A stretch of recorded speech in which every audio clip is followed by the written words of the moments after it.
No coração do Brasil, onde o sol castiga sem piedade e a água pode ser tanto vida quanto armadilha, existe um lugar chamado Pantanal.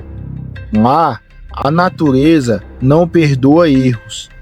Lá, cada passo pode ser o último.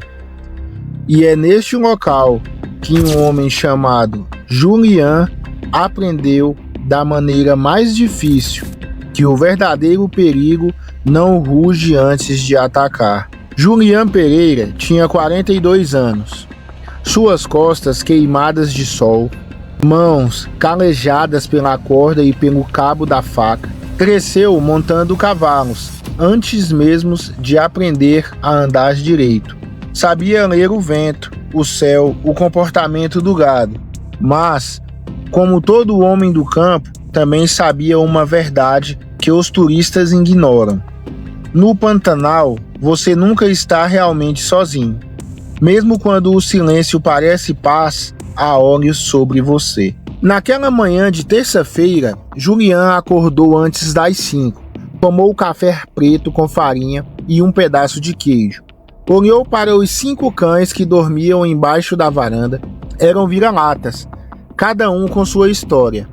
Tinha o lobo, o mais velho, cheio de cicatrizes. Tinha a Mel, uma fêmea amarela de olhos atentos. Tinha o negão, o furacão e a pequena Xuxa, a mais nova, que ainda pulava nos outros como filhote. Julian passou a mão na cabeça de cada um, sem saber que aqueles mesmos cães decidiriam horas depois entre a vida e a morte dele mesmo. Hoje é dia de rodar o gado da baixada, disse para si mesmo, enquanto ensilava o cavalo. O céu estava azul, limpo, sem nuvens. O calor começava a subir do chão como vapor. Parecia um dia comum, e era justamente nessa normalidade que o perigo se escondia.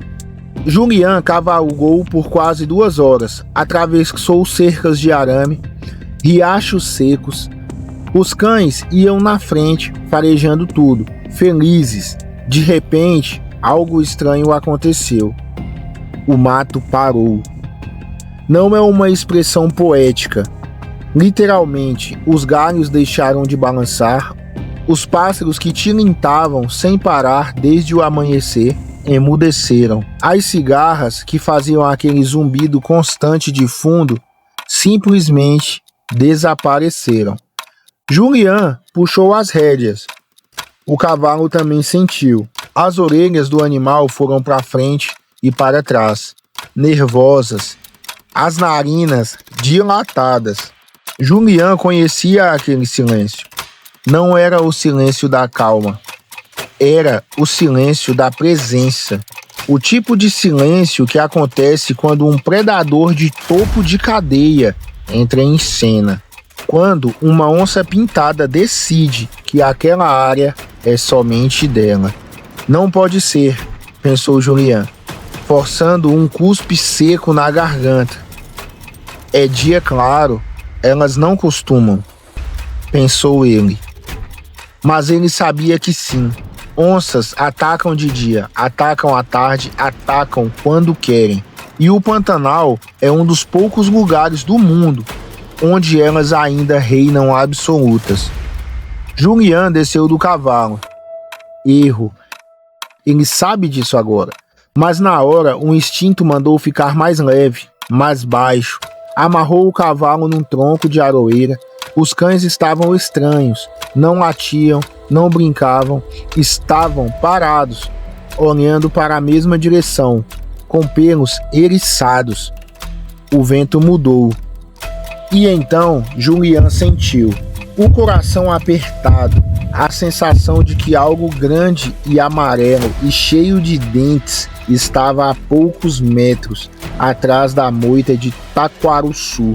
Ele não viu, mas soube. Julian recuou um passo, depois outro. A mão foi até o cinto, onde carregava uma velha faca de ponta, inútil contra uma onça. E ele sabia disso. Uma onça pintada, fêmea adulta, pode pesar mais de 100 quilos. dá um bote de 3 metros em menos de 1 segundo. A mordida dela atravessa crânio de jacaré, como se fosse papel.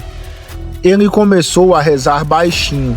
Não era homem de igreja, mas na hora a boca fez sozinha: Pai nosso que estais no céu. Foi quando ele viu 2 olhos amarelos, fixos, sem piscar.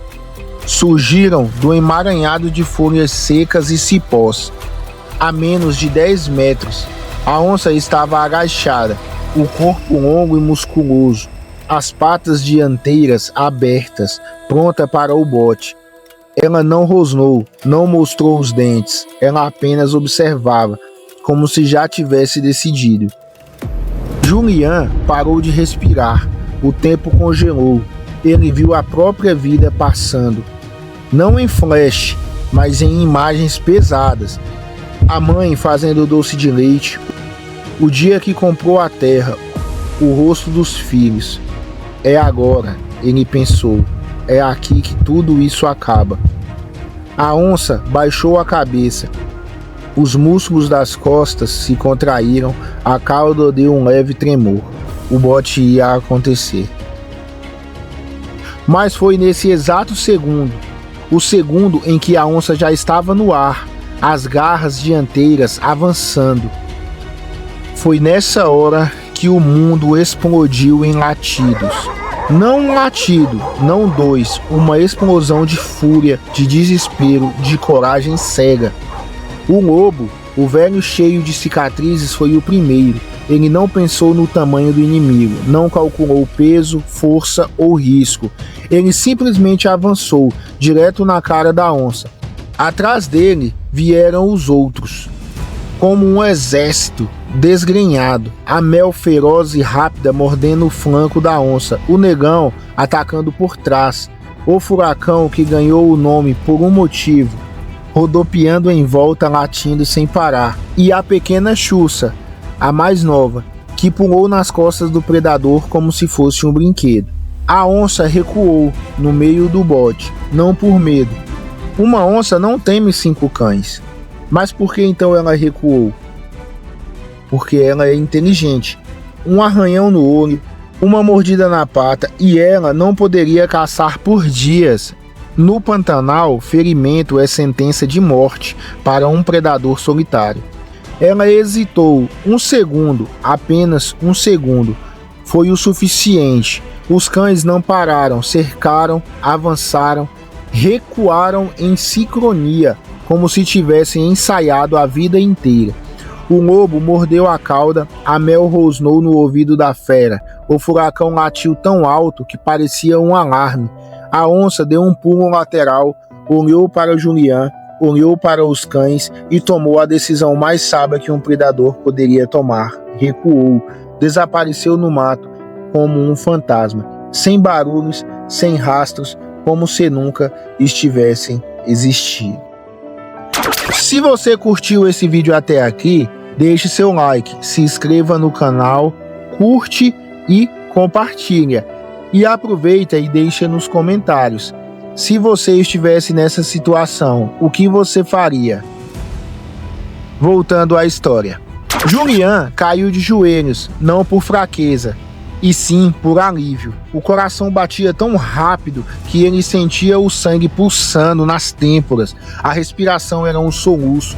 Ele olhou para as próprias mãos, tremiam como vara verde. Os cães se aproximaram, não latiam mais, estavam cansados, ofegantes, mas inteiros. A Xuxa tinha um arranhão na orelha, o lobo mancava um pouco, mas todos vivos, todos heróis. Julian chorou ali no meio do mato, com o cheiro de terra molhada e o suor escorrendo pelo pescoço. Ele chorou como não chorava desde menino, abraçou o lobo, abraçou a mel e, em um ato de fidelidade, enfiou a cara nos pescoços sujos dos seus cachorros e disse: "Vocês salvaram minha vida." Ele repetiu como um mantra: "Vocês salvaram a minha vida." O cavalo, que havia arrebentado a corda e fugido, 200 metros, voltou sozinho minutos depois, ainda assustado. Julian montou devagar, os cães foram na frente, agora latindo de novo, felizes, como se nada tivesse acontecido. Mas nós sabemos que tudo tinha acontecido. Hoje, Julian conta essa história para quem quiser ouvir, não com orgulho de guerreiro, mas com humildade de sobrevivente. Ele sabe, naquele dia, ele não venceu a onça. Os cães não venceram a onça. A onça simplesmente escolheu viver para caçar outro dia. Mas o que fica não é a derrota do predador. O que fica é a lealdade. 5 cães sem raça definida, sem treinamento militar, sem obrigação nenhuma, decidiram enfrentar o bicho mais temido das Américas. Não porque foram mandados, não porque esperaram um prêmio. Fizeram porque para eles, Julian era a matilha. Ele era o chefe, era a razão de existir. No Pantanal, a lei é clara, sobrevive quem respeita a natureza. Mas naquele dia, a natureza foi suspensa por um instante, porque enquanto alguns animais caçam, outros protegem. E aqueles cães não eram apenas animais, eram exatamente heróis. Julian ainda acorda antes do sol, ainda toma café com farinha, ainda monta no cavalo e vai trabalhar. Os 5 cães ainda dormem embaixo da varanda. O lobo, agora mais branco no focinho, a Mel ainda atenta, o negão, o furacão e a pequena Chussa, que continuam pulando nos outros como se o tempo não passasse. Mas toda vez que o mato fica silencioso demais, Julian para, escuta e agradece em silêncio. E coça a orelha do primeiro cão que aparece, como um sinal de agradecimento. Porque ele sabe, a onça ainda está lá, em algum lugar, observando, calculando. Mas enquanto os 5 estiverem por perto, Julian jamais estará sozinho.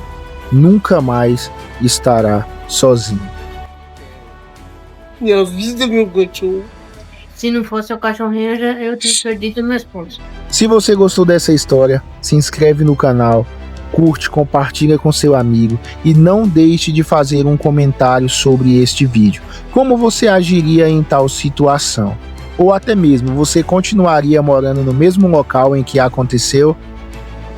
Obrigado por assistir até aqui. Fui.